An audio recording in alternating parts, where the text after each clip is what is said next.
All right, all right, all right. Peace, love, and abundance, and thank y'all for tuning in to Delta Crypto's daily news. Got a couple of things I wanted to bring up on y'all today, a couple of little news segments I wanted to drop in on y'all. And the theme today is because we're going to talk about this Cardano. Does the crypto credentials really matter? Oh, well, they're crypto credentials, but do your credentials matter in crypto? Right? Because there's so many people doing so many great things, even though they don't necessarily have a background or certificates to do so. Well, let's talk about that today. But first off, let's get into some of these people that are quitting some of these jobs to get into NFT projects, like this one right here. Why this top CTO ditch Uber Facebook for NFTs on Solana? There are numerous examples of talents and high-profile people leaving Silicon Valley and big tech companies for the crypto industry. One of them is Zane, who left Uber and Facebook to join Magic Aiden, NFT marketplace on Solana. Like, really? You left Facebook for a NFT? Well, man, it's going to have to be some reason behind this. Let's read a little bit into it. Silicon Valley and big tech firms are increasingly losing talent and high profile individuals to the greener pastures of the crypto industry. Green as in the freshness of the horizon of opportunities, and green as in money. As Crypto Slate reported last month, it's becoming evident that Web3 and the wider crypto and blockchain space is becoming increasingly interesting for talents to join. Not long ago, landing employment at one of the big tech companies was a dream come true for many, and it may still be. But now there's an attractive alternative career path in the crypto space. There are numerous examples to support the case. Novi, Meta's Facebook wallet projects lost their CMO to the payment tech company Circle in January. Amazon's GM of AWS Edge Services jumped to the role of CTO at the exchange Gemini. Meanwhile, both the former CFO of Lyft and Uber's ex-director of corporate development headed over to NFT marketplace OpenSea. Also, former head of gaming at YouTube, Ryan Wyatt, left the tech giant to become a CEO of Polygon Studios. Wow. An AI expert at Uber and Facebook, adding to the growing list of people bidding farewell to the tech is Zane, who left Uber and Facebook to join CTO at Magic Aiden, the largest NFT marketplace on Solana.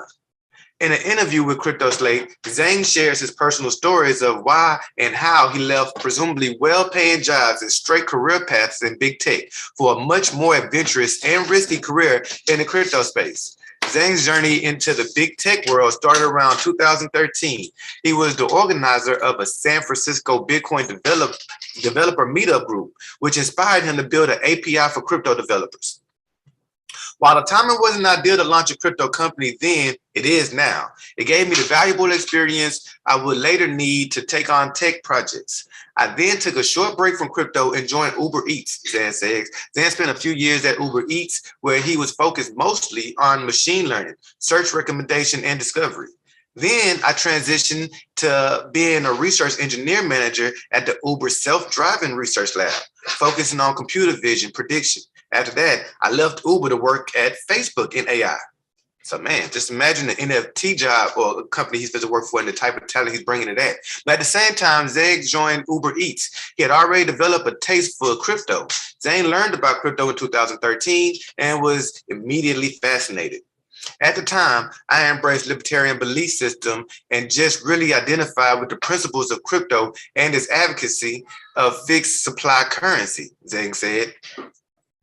Diamonds are bullshit, but blockchain is forever. At first, Zane wanted to build consumer apps. He did some NFT things like embedding love letters on the blockchain. I think at the time the line was diamonds are bullshit, but blockchain is forever. Then I was the first to do it on Twitter, tipping bot for Bitcoin. But it didn't quite land and worked on a project where you can hash and imagine a story you can hash an image and store it on the blockchain for you to verify copyright, Zane said. Not long after this, his endeavor in NFT land, Zane came up with a great idea to build a Bitcoin developer API that enabled the developers to build consumer crypto apps. Now that's interesting. Instead of not being able to get traction with consumer crypto apps, I had a bunch of consumers that weren't able to get traction. The API company eventually failed. and I went to work for Uber, but I continued to pay attention to crypto, Zane said. What eventually made Zane take the step and launch the NFT marketplace Magic Aiden on Solana was crypto gaming, a thought which he had lurking in the back of his mind for years. Personally, I've been thinking about crypto gaming since 2014. That was when people started talking about smart contracts right before Ethereum came out, and people spent a long time thinking about it. I was thinking a lot about how in-game assets could be crypto assets. When it did actually happen, I still surprised and fascinated. And obviously, things still happen in ways that are different from how I imagined, Zane said. NFT was a long time coming. When NFTs as a use case started to take off, it was a very long time coming for Zane. Together with a group of co-founder friends going back a long time thinking about starting something in crypto, the group started brainstorming and eventually started Magic Aiden. What I found promising about NFTs is that ownership of these digital assets now belongs to the user. Open protocols always beat closed protocols. NFTs as a concept in the greater backdrop or background of metaverse and interoperability of digital assets is incredible. A game used to be the game was built and there was a certain player base. Now the game can become a developer platform and the game can support the developer assets. I think the ability to do that is really cool. So one good thing is digital assets belong to the user, not the platform. According to Zane, this opens up a lot of primitives and opportunities. Digital assets belong to the user rather than the platform, which is also really incredible. It's an exciting time, and there's a number of stories I can share from Magic Aiden in terms of how amazing it is. The user owns the asset. The user isn't tied to any platform. They can take it to any platform they want. It prevents platform blocking. That prevention is what creates a healthy ecosystem. So to Zane and many others leaving big tech for crypto, the prospect of user sovereign ownership of assets and technical opportunities this can bring seems to be the major driver for their interest in this crypto space. Crypto is also highly multidisciplinary, which also makes the space so attractive to many. The money aspect is there, yes, but these people usually don't lack money. They miss the technical forefront. They see a new paradigm for ownership of assets and want to continue change the world for better. I mean, and that's people like me. That's what I'm in it for. It's not just about the money. The money is there. The money is cool, and we all enjoy it. But there's so much more we can do in this crypto space, and it's about sovereignty and ownership. You know, with things that we didn't get before. But I'm not gonna get too deep in there. Let's continue with our stories. After we just read that's going on with Solana, I think it's time to talk. And me being one of those that was a little skeptic of all this conversation going on with ETH killers, right? This is one of the things that had me twisted because, you know, Cardano was one of the #1 ETH killers, then the Solana, then we got Avalanche. I mean, matter of fact, if you go back to some prior videos, we did a whole week talking about quote unquote ETH killers. So this is kind of like a little bit of a follow-up on that, but I just found this something to bring to attention.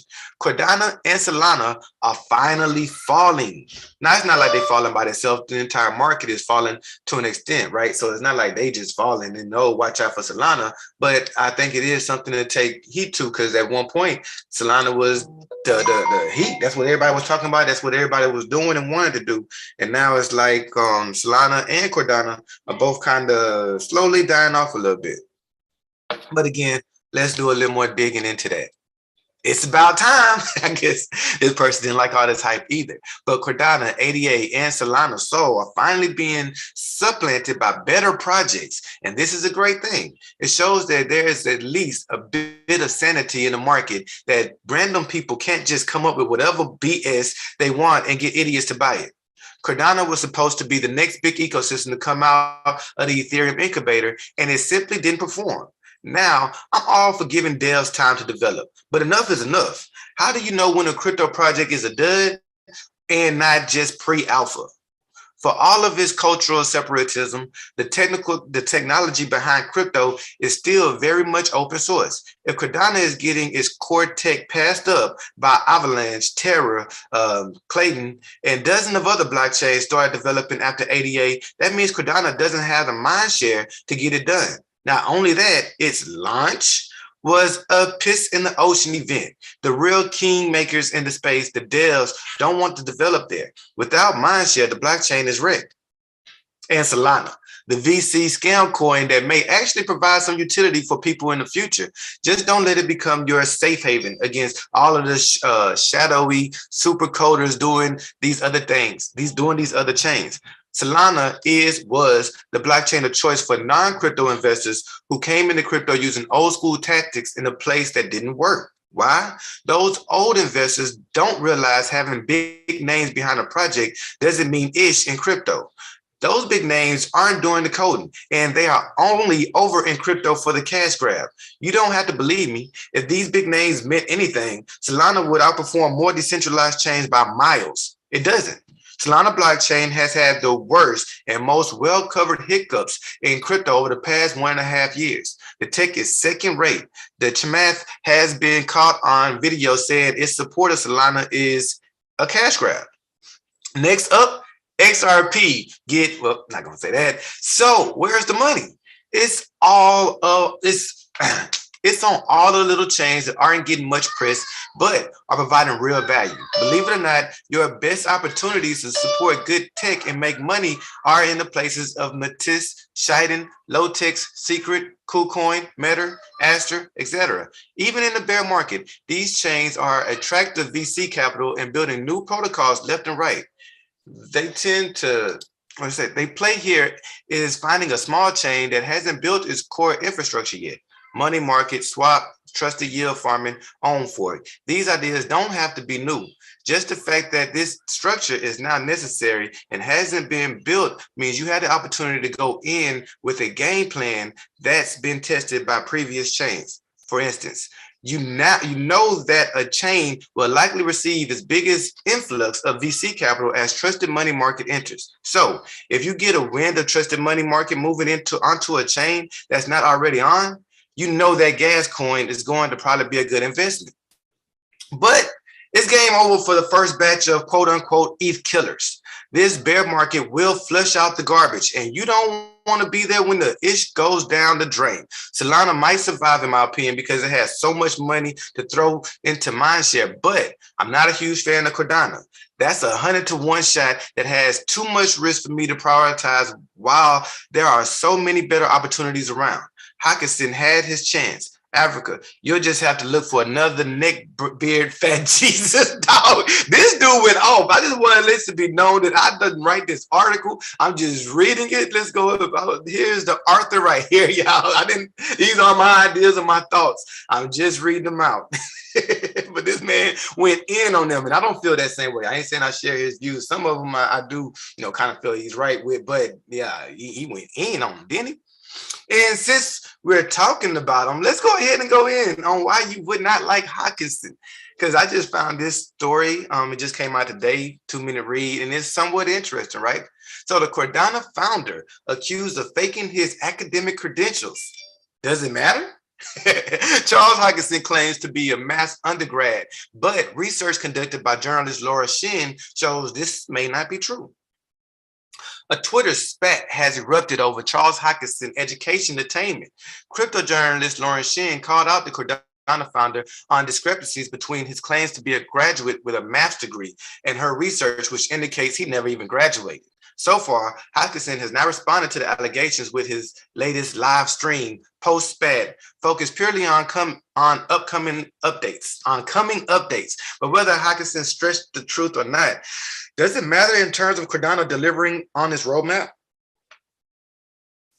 Cardano founder dismisses Shin's book as fantasy. Lauren Shin recently released her book, The Cryptopians, Idealism, Greed, Lies, and Making of the First Big Cryptocurrency Craze, which centers around the early days of Ethereum and the power struggles between key personalities. Sparks flew as these outsized personalities fought for their piece of a seamlessly limitless new business opportunity. Details of Hawkinson Ethereum exit vary depending on the source. Crypto investors Isaiah McCall described a problematic Hawkinson whose psychopathic tendencies led him to being unceremoniously booted from Ethereum, leaving a bitter taste for all involved. Well, Hawkinson claimed he left due to differences in opinion regarding the future direction of Ethereum. He wanted to go VC route, but Vadeline Burin thought keeping the project nonprofit was the way forward. Incidentally, Cardano was ICO funded, i.e. founded by token buyers, not VCs, between 2015 to 2017. Ain't that crazy? He left because of this reason, but then he went and did the exact same thing. All right, cool. Anyway, let's get back to it. In any case, commenting on Shin's book, a Twitter user said he found Hawkinson's portrayal interesting, to which Hoskinson said the book was a great work of fiction worthy of high fantasy classic, including The Hobbit. Oh, wow. So there go your boy reading Laura's book. It's a great discovery. Early crypto years portrayed on there, and great work of fiction. Tough market to beat George R.R. Martin and whoever that is, but we wish her well.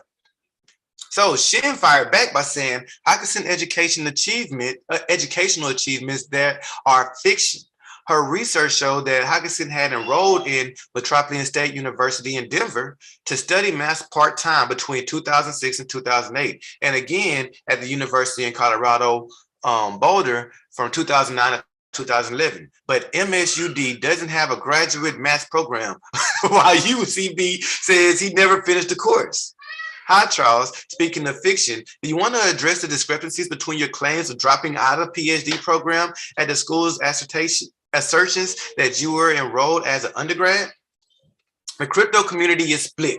Cardano is a divisive project at the best of times, but this latest incident has given naysayers ammunition to attack. Y'all know me being one of them. It's time to come out. But on Reddit, one Reddit user said Hawkinson has long been as snake oil salesman. Another said the cult of Hawkinson keeps looking a little worse every day.